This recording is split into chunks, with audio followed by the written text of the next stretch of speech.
Salam dan bahagia. Om Swastiastu. Assalamualaikum warahmatullahi wabarakatuh. Salam sejahtera untuk kita semua. Namo Buddhaya. Video ini merupakan video tugas demonstrasi kontekstual modul 3.1. Saya, Ide Bagus Putra Agung, calon guru penggerak Angkatan 7, kelas A713, Kabupaten Karangasem, Provinsi Bali. Pada modul 3.1 ini, saya belajar tentang pengambilan keputusan berbasis nilai-nilai kebajikan sebagai pemimpin. Saya didampingi oleh fasilitator Ashabul Yamin dan pengajar praktik Niloh Sudewi. Kepala sekolah yang pertama saya wawancarai adalah Nikomang Kresna Winase. Beliau adalah kepala sekolah di tempat saya bertugas. Berikut ini saya tampilkan dokumentasi kegiatan wawancara berupa foto dan video percakapan saya pada saat mewawancarai Ibu Nikomang Kresna Winase.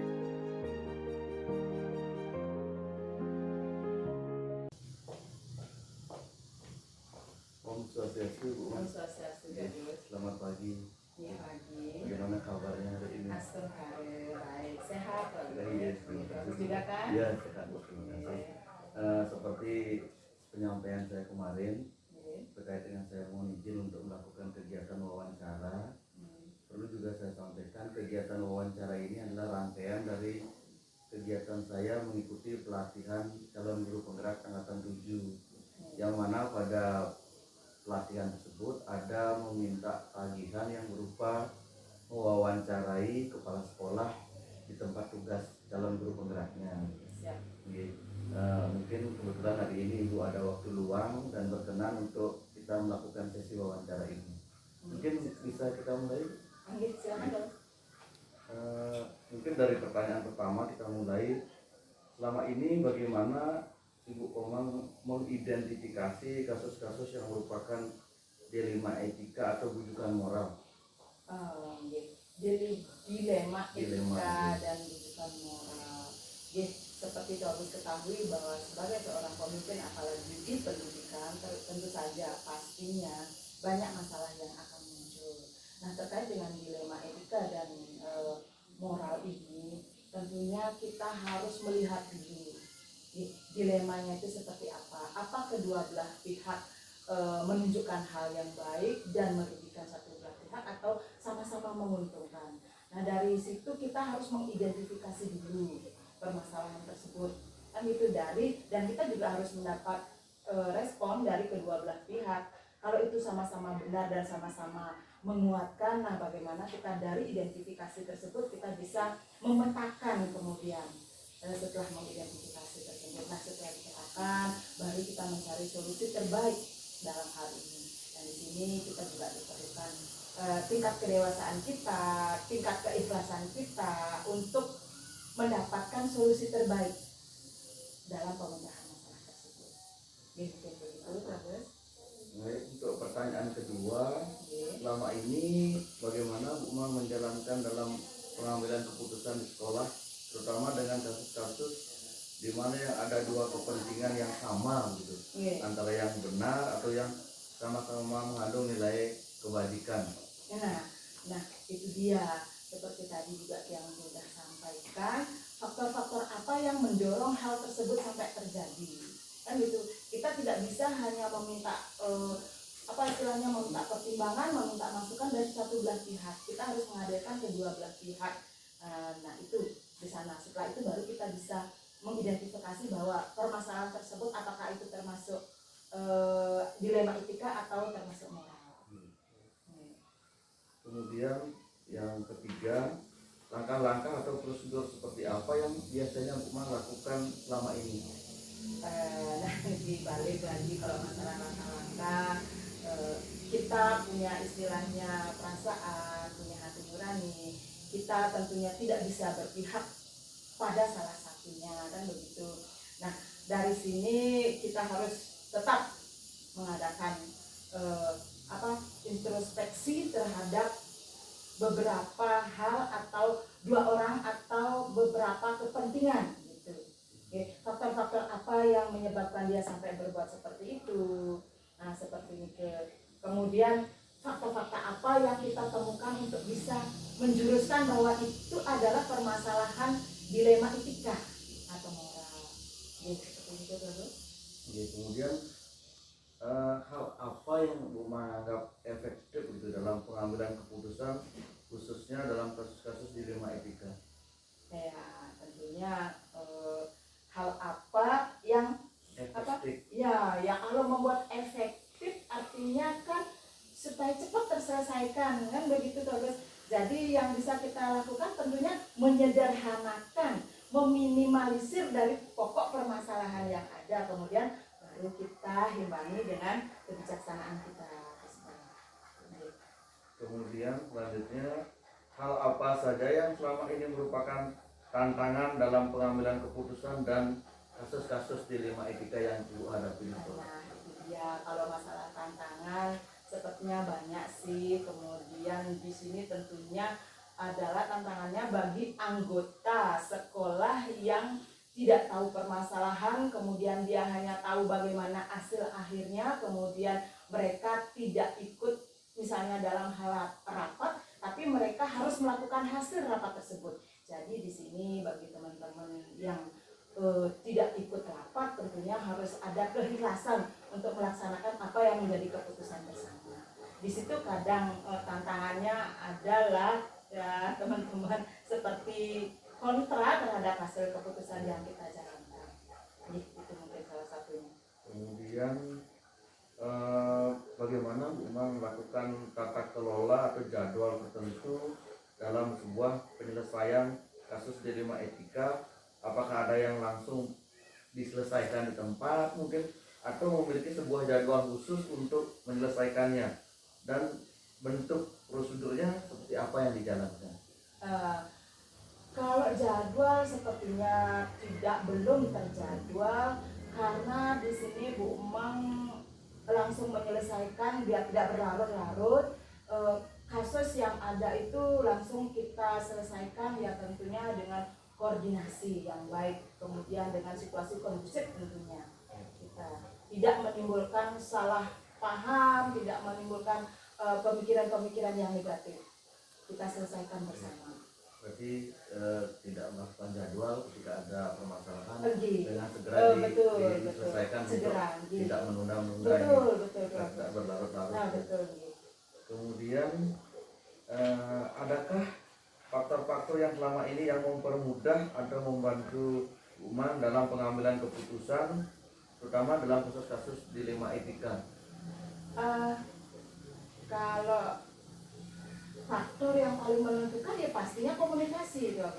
Ya, komunikasi yang baik tentunya akan memberikan cepat permasalahannya itu selesai. Begitu. Kemudian diimbangi dengan istilahnya emosi kita, emosi sosial kita. Sosial emosionalnya. Ya, betul. Itu. Kemudian untuk pertanyaan terakhir, selama ini yang telah disampaikan atau pembelajaran apa yang dapat dipetik dari pengalaman Umang sebagai kepala sekolah, terutama dalam pengambilan keputusan untuk dilema etikanya? Ternyata yang bisa selama ini dulu Umang itu kepala sekolah, kesabaran, kedewasaan, emosi sosial itu lebih ditekankan sebagai seorang pemimpin yang nantinya akan menimbulkan kebijakan yang menyenangkan bagi semua pihak. Sudah banyak sekali ternyata yang disampaikan dan pengalaman yang Ibu terapkan dalam kegiatan pengambilan keputusan ini. Ya, Umang melakukannya semaksimal mungkin terus. Apa yang Umang bisa lakukan ya seperti itu, tapi sudah tahu selama ini yang Umang. Terima kasih Umang untuk wawancara hari ini. Salam-salam. Selanjutnya, saya juga berkesempatan untuk mewawancarai Kepala Sekolah SD Negeri 2 Budekeling, Ide Nyoman Suje. Berikut ini saya tayangkan dokumentasi kegiatan berupa foto dan rekaman video pada sesi wawancara.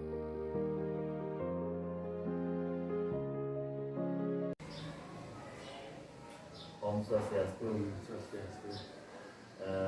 Terima kasih Bapak Ibu Nyoman Suje sebagai Kepala Sekolah SD 2 Budekeling sudah mengizinkan dan bersedia meluangkan waktunya untuk saya melakukan sesi wawancara pagi ini.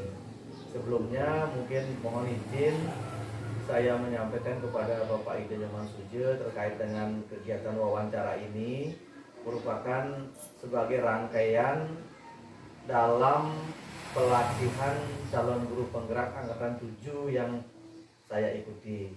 Pada pelatihan calon guru penggerak angkatan 7 ini ada tagihan yang meminta calon guru penggeraknya untuk melakukan wawancara kepada kepala sekolah. Nah, terima kasih kepada Bapak Ide Nyoman Suje sudah bersedia dan meluangkan waktunya. Mungkin bisa kita mulai? Pertanyaan pertama, selama ini bagaimana Bapak Ide Nyoman dapat mengidentifikasi kasus-kasus yang merupakan dilema etika dan bujukan moral? Sebagai seorang pemimpin di dalam suatu instansi pendidikan, khususnya di sekolah negeri, di SD Negeri 2 Budekeling, tentunya saya menghadapi beraneka macam ragam masalah ataupun kasus. Baik itu kadang-kadang kedua kasus itu memang benar adanya, sehingga itu dikatakan sebagai dilema etika, atau kadang-kadang di satu sisi benar, kemudian di pihak lain salah, yang mana itu disebut atau dikatakan sebagai bujukan moral. Nah, untuk menghadapi kedua kasus tersebut, tentunya saya harus melakukan identifikasi terhadap masalah ataupun kasus yang dihadapi oleh siswa tersebut. Nah, untuk menghadapi kasus tersebut, tentunya saya harus mencari masalah ataupun mencari petunjuk-petunjuk atau informasi dari pihak-pihak yang terlibat dalam kasus tersebut. Apakah kasus tersebut merupakan dilema etika atau termasuk bujukan moral. Nah, untuk itu saya sebagai pemimpin di sini harus membuat suatu pertanyaan, daftar pertanyaan identifikasi kasus, membuat pertanyaan identifikasi kasus yang mana kasus tersebut apakah termasuk etika dilema etika atau bujukan moral. Nah, kemudian apabila kasus tersebut sesuai dengan syarat-syarat yang sudah ditentukan, maka itu dikatakan sebagai dilema etika. Nah, seandainya sebaliknya apabila itu menyimpang dari syarat-syarat yang sudah ditentukan atau tidak memenuhi syarat-syarat yang sudah ditentukan, maka itu disebut sebagai bujukan moral. Mungkin yang kedua pertanyaannya, selama ini bagaimana Bapak Ide Nyoman menjalankan pengambilan keputusan di sekolah, terutama untuk kasus-kasus di mana dua kepentingan yang sama, yang baik yang benar maupun yang sama itu mengandung nilai kebajikan.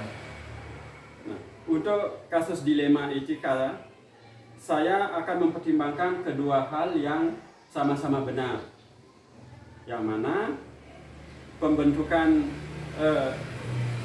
faktor apa atau pihak mana yang berkepentingan dalam kasus tersebut, apakah itu berkepentingan untuk perseorangan atau untuk kelompok, apakah itu mengandung nilai-nilai kebenaran, keadilan, atau rasa belas kasihan, atau barangkali bisa jadi itu berdampak untuk saat ini atau untuk seterusnya, seperti itu.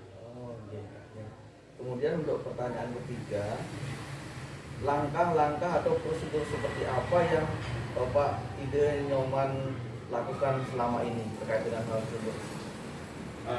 Dengan mempertimbangkan kepentingan peserta didik, jika kasus itu berhubungan dengan peserta didik, berdasarkan pada prinsip berpikir berbasis akhir, berbasis peraturan, berbasis rasa peduli, tahap berikutnya lakukan investigasi dengan memeriksa kembali fakta-fakta yang ditemukan. Lalu akan membuat keputusan sesuai dengan tinjauan kembali fakta-fakta dan hingga keyakinan atau kebenaran itu ada, dan insya Allah bimbingan ilahi keputusan yang akan diambil adalah keputusan yang dapat dipertanggungjawabkan. Oh iya, terima kasih. Untuk yang keempat, hal apa saja yang selama ini Bapak Ide Nyoman anggap efektif dalam pengambilan keputusan pada kasus-kasus dilema? Nah, dalam kasus pengambilan keputusan dengan dilema etika, hal efektif yang perlu dilakukan di sini adalah menyederhanakan pokok permasalahan dan membangun kebalikan. Kemudian selanjutnya, apakah ada memiliki sebuah tata kelola atau penjadwalan tertentu dalam sebuah penyelesaian kasus dilema etika? Apakah ada langsung menyelesaikannya di tempat atau memiliki jadwal tertentu untuk menyelesaikannya? Apakah bentuknya seperti apa jadwal yang Bapak Ide buat mungkin? Keputusan yang diambil mungkin akan ada pihak-pihak yang tidak menerima sepenuhnya proses untuk dapat memahamkan sebagian orang untuk secara ikhlas menerima menjalankan keputusan menjadi sebuah tantangan, serta untuk tetap istiqomah dalam menjalankan keputusan yang sudah disepakati. Kemudian selanjutnya Pak Ide, pertanyaan selanjutnya terkait dengan penjadwalan, ada nggak penjadwalan yang dibuat yang selanjutnya itu? Untuk jadwalnya ya yang ya. Nah, jadwalnya dibuat tapi bebas, tidak dibuat. Untuk jadwal di sini tidak ada jadwal tertentu dalam menyelesaikan sebuah kasus.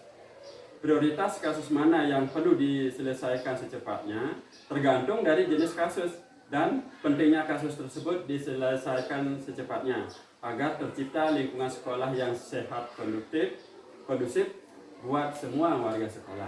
Oh, berarti tidak ada tidak ada jadwal. Jadi khusus. Tidak terdaftar, tidak terjadwal. Untuk selanjutnya Pak Ide, pertanyaan selanjutnya, faktor-faktor yang selama ini mempermudah atau membantu Bapak Ide dalam mengambil keputusan dalam kasus dilema ITK, apa yang mempermudah? Komunikasi yang baik dengan sesama warga sekolah, pengelolaan emosi yang baik, dan pemahaman tentang teori pengambilan keputusan sebagai seorang pemimpin menjadi faktor yang mempermudah dan membantu dalam pengambilan keputusan. Oh, ini berarti komunikasi ya. Untuk pertanyaan terakhir, dari semua hal yang disampaikan, pembelajaran apa yang dapat dipetik dari pengalaman dalam pengambilan keputusan dilema ITK tersebut, Bapak Ibu?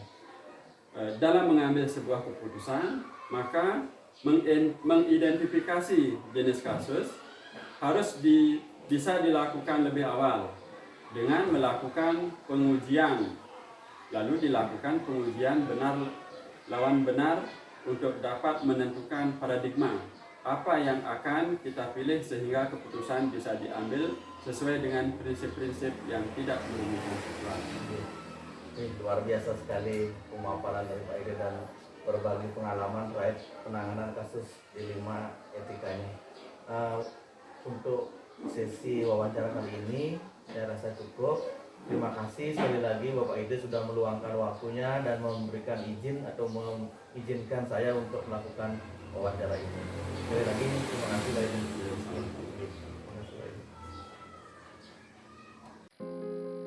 Saya juga berkesempatan untuk mewawancarai Kepala Sekolah SD Negeri 3 Jemutan, Ide Ayu Gede Setia Dewi.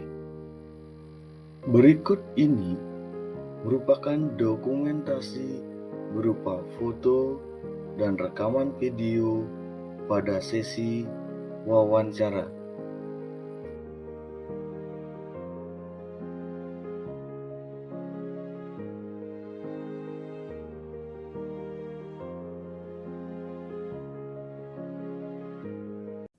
Om Swastiastu, Budaya Gede. Om Swastiastu, Pak Bagus, silakan. Terima kasih Bu.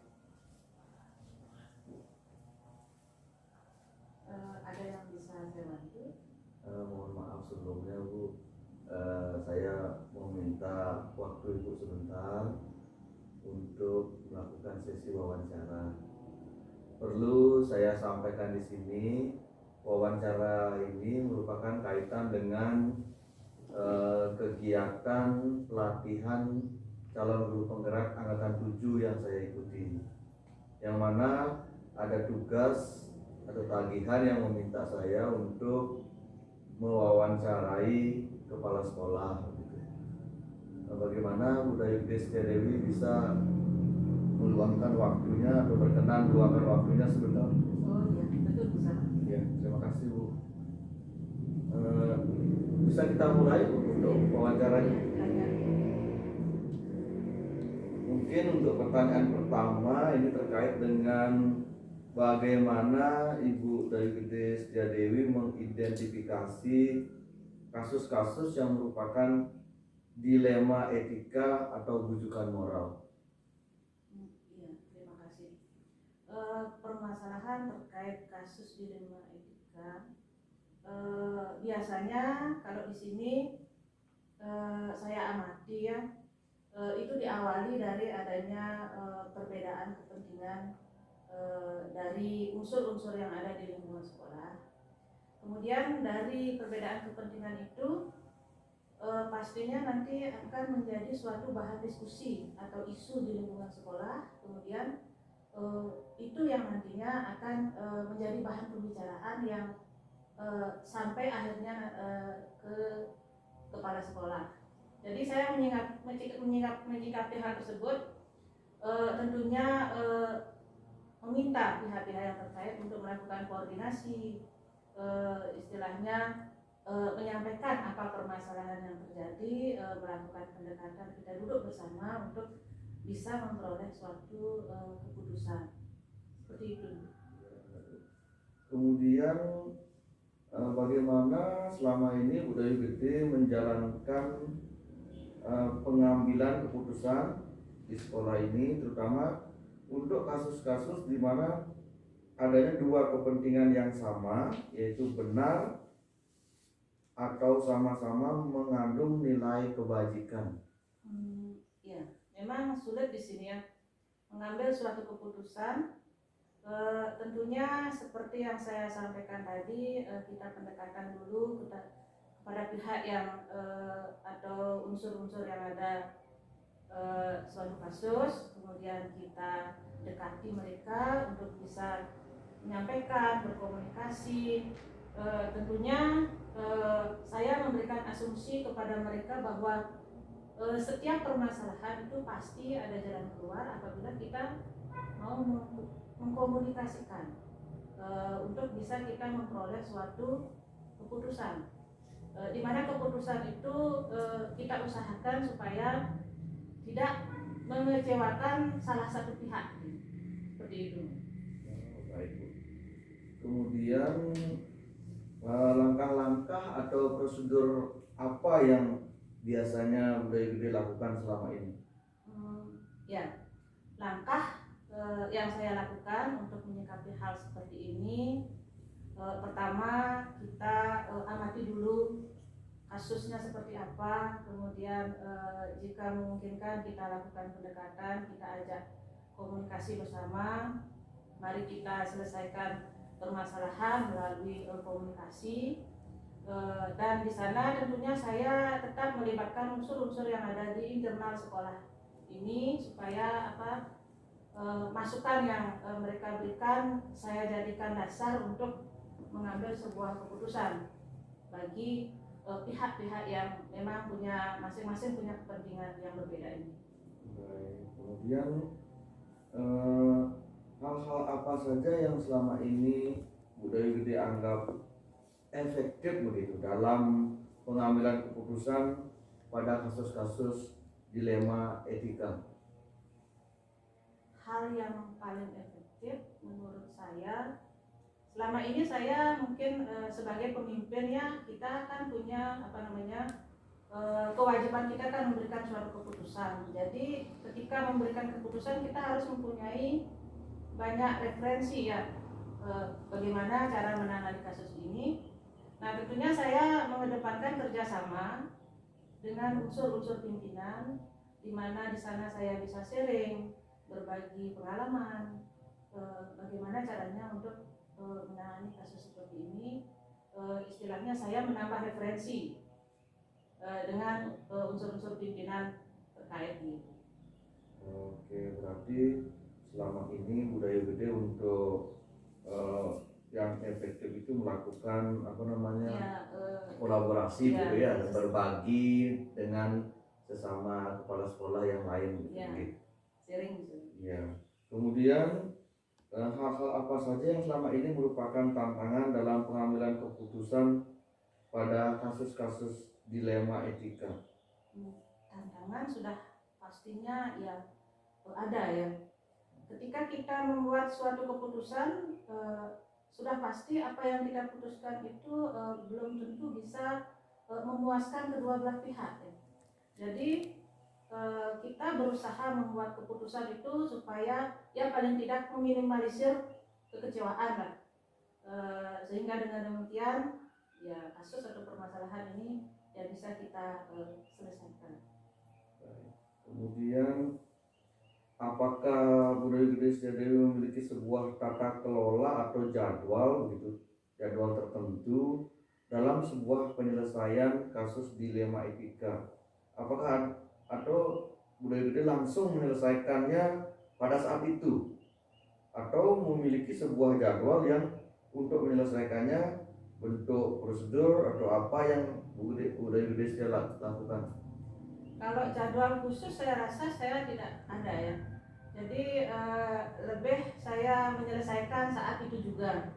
Karena suatu permasalahan kalau didiamkan terlalu lama kan itu dampaknya tidak bagus ya. Jika semakin cepat kita selesaikan kan semakin baik, sehingga lingkungan kerja kita menjadi harmonis, sehingga kita nyaman bekerja di tempat kita kerja. Oke, berarti Budaya Gede tidak memiliki jadwal khusus begitu ketika menghadapi permasalahan terkait dengan dilema etika, berusaha diselesaikan pada saat itu atau secepatnya betul ya. Kemudian apakah seseorang atau faktor-faktor apa yang selama ini mempermudah atau membantu Budaya Gede dalam pengambilan keputusan dalam kasus-kasus dilema etika? Ya, kalau seseorang atau faktor apa, saya rasa tidak ada. Saya melibatkan orang yang di luar internal kita ya. Paling kita menyelesaikan masalah cukup kita skopnya di internal kita saja dulu, unsur-unsur yang ada di internal sekolah kita. Hanya memfokuskan pada internal sekolah ya. Belum sampai keluar. Ya. Kemudian dari semua hal yang telah disampaikan sama Budayu, pembelajaran apa yang dapat Budaya Gede petik dari pengalaman Budaya Gede mengambil keputusan dilema etika? Ya, tentunya banyak sekali pembelajaran bagi saya. Yang pertama, saya bisa mengidentifikasi kasus atau permasalahan yang terjadi seperti apa. Kemudian pembelajaran berikutnya bagi saya adalah merupakan suatu yang sangat penting bagi saya untuk membuat suatu keputusan yang tidak mengecewakan salah satu pihak begitu. Itu pembelajaran bagi saya. Dan lagi satu, bahwasanya komunikasi, koordinasi di antara rekan sejawat, baik itu sesama rekan sejawat ataupun dengan pimpinan, itu sangat penting dilakukan untuk kita bisa menjaga harmonisasi di lingkungan kerja sehingga kita bisa nyaman bekerja di tempat kita kerja. Itu pembelajaran bagi saya.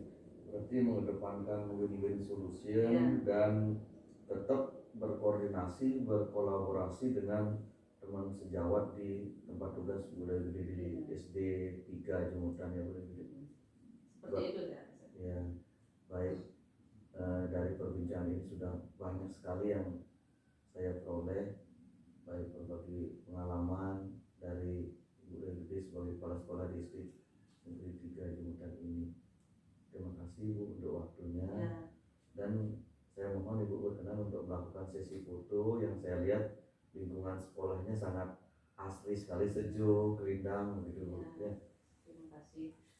Sama-sama Pak atas kesempatannya untuk melakukan wawancara. Mudah-mudahan tugas yang Bapak emban sekarang bisa berjalan dengan lancar. Baik.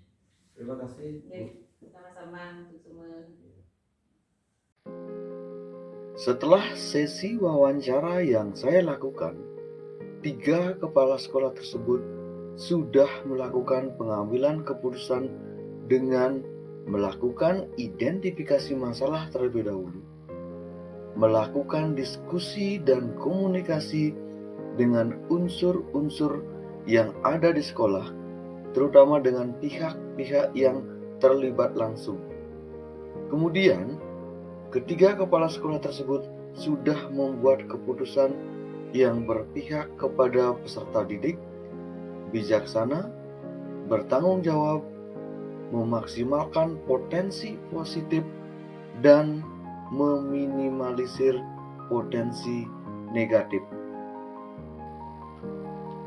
Hal-hal yang telah dilakukan oleh masing-masing kepala sekolah tersebut menurut saya telah sesuai dengan teori yang saya pelajari pada modul 3.1 tentang pengambilan keputusan berbasis nilai-nilai kebajikan dengan menerapkan 4 paradigma, 3 prinsip, dan 9 langkah pengambilan dan pengujian keputusan.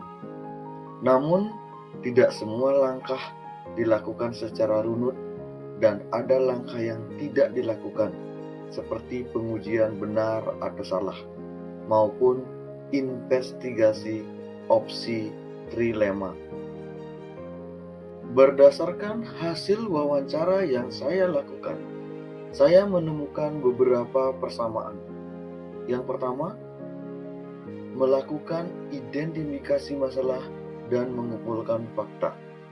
Kemudian yang kedua, melakukan diskusi dan komunikasi dengan berbagai pihak, terutama yang terlibat langsung dalam permasalahan tersebut. Terdapat perbedaan dari ketiga kepala sekolah yang sudah saya wawancarai dalam pengambilan keputusan. Kepala sekolah pertama sudah melakukan hampir semua 9 langkah-langkah dalam pengambilan keputusan, membuat keputusan yang berpihak kepada peserta didik dan bertanggung jawab. Kepala sekolah kedua dan ketiga lebih mengedepankan diskusi, komunikasi, dan koordinasi dengan unsur-unsur sekolah dan pihak-pihak yang terlibat dalam masalah. Mencermati dari hasil wawancara saya, kepala sekolah yang sudah baik dalam proses pengambilan keputusan sesuai dengan langkah-langkah pengambilan keputusan dalam teori pada modul 3.1 adalah Kepala Sekolah SMP Negeri 2 Bebandem, Nikomang Tresna Winasih. Rencana ke depannya, para pemimpin tersebut jika menghadapi permasalahan dilema etika ataupun bujukan moral akan melakukan tahapan-tahapan pengambilan keputusan sesuai dengan 4 paradigma, 3 prinsip, dan 9 langkah pengambilan dan pengujian keputusan dengan lebih lengkap, termasuk pengujian dan investigasi opsi trilema. Cara mengukur efektivitas pengambilan keputusan adalah dengan melakukan pengujian benar salah, melakukan refleksi atas keputusan yang telah dibuat, serta meminta saran dan masukan dari pihak lain yang terkait dalam pengambilan keputusan tersebut. Saya akan menerapkan 9 langkah pengambilan keputusan dalam setiap permasalahan dilema etika, baik ketika berhadapan dengan permasalahan peserta didik maupun ketika ada rekan sejawat yang menemui permasalahan dilema etika. Saya akan mendampingi dalam pengambilan keputusan sesuai 9 langkah pengambilan keputusan yang sudah saya pelajari. Setelah saya menonton dan menyimak kembali video tugas yang saya buat, suara dan tulisan sudah jelas. Saya memadukan penggunaan aplikasi Canva dan Filmora untuk membuat tugas video ini. Ketika seseorang menonton dan menyimak video tugas yang saya buat, saya yakin mereka akan memperoleh pengetahuan baru terkait dengan bagaimana sejatinya sebuah keputusan itu diambil, serta akan mampu mengaktualisasikannya.